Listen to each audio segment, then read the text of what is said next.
Recent flooding across Nebraska and surrounding states has left a major impact on many people's lives. Among one of these areas is Lynch, a small town in Boyd County, Nebraska. I'm Mindy McBride, and by day, am a teacher here at Boyd County Schools. I teach preschool in Lynch, and I'm the literacy coordinator for the whole district. But recently, my husband was the fire chief, and so I was involved with the disaster by being the incident commander's wife and working incident command for 3 weeks and ongoing since the disaster. On March 13th, the Ponca Creek began to rise out of its banks, pushing ice and water into the town and affecting 60 houses and 13 businesses in Lynch. The next day, on March 14th, the Spencer Dam broke, affecting more homes and farms along the Niobrara River. Because of the bridges going out on 281 and Highway 12, we also became very isolated, it being very hard to get to us, or normal routes that would take 25 minutes now take an hour and a half to go through South Dakota or across a gravel road, and so that's made things even more difficult. Mindy and her family were among the many affected by the flood in Lynch. As they try to do what they can for their own home, they also try to take their mind off their own devastation by doing what they can for others.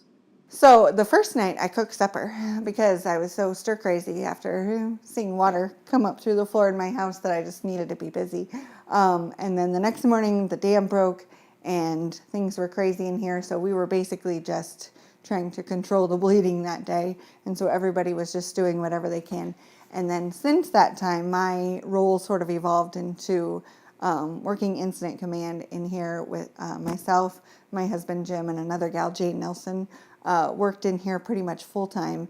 We were answering phones for assistance. People would call us with donations they wanted to do, how to help, offers of these boards were sort of my thing. So we've gotten rid of one board since the main thing happened, and these boards have evolved all through the disaster. So just organizing those resources of people that would offer to help and what sort of resources they could.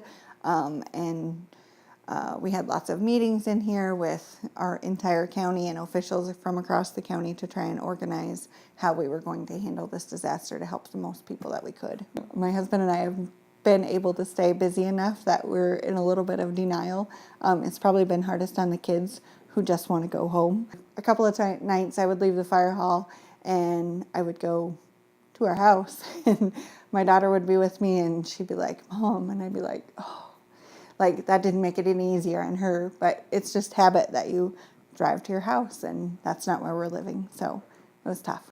Despite such loss, the community of Lynch and surrounding areas continues to stick together. The resilience of people is just amazing. When people come to town, I think some people expect to see what you see on TV, people bawling and crying that they lost all their stuff, and people from small towns are usually pretty resilient, and they know that it's just stuff.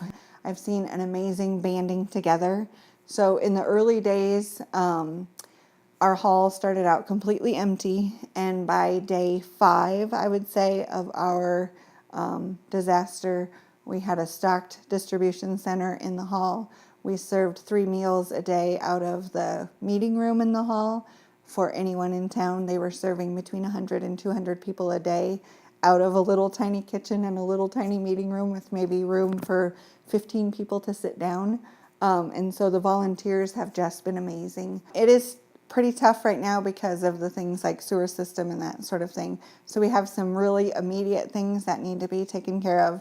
Our sewer is limping by day. Our water is day by day. We are pumping water into our lines right now, but it's not safe to drink. And so we don't know when that might be happening again. The infrastructure is tough to get in and out, so it's going to affect people economically for a long time. The rebuilding process will take time for the residents of Lynch, but with a resilient mindset and the help of generous community members, those affected will be back on their feet in no time.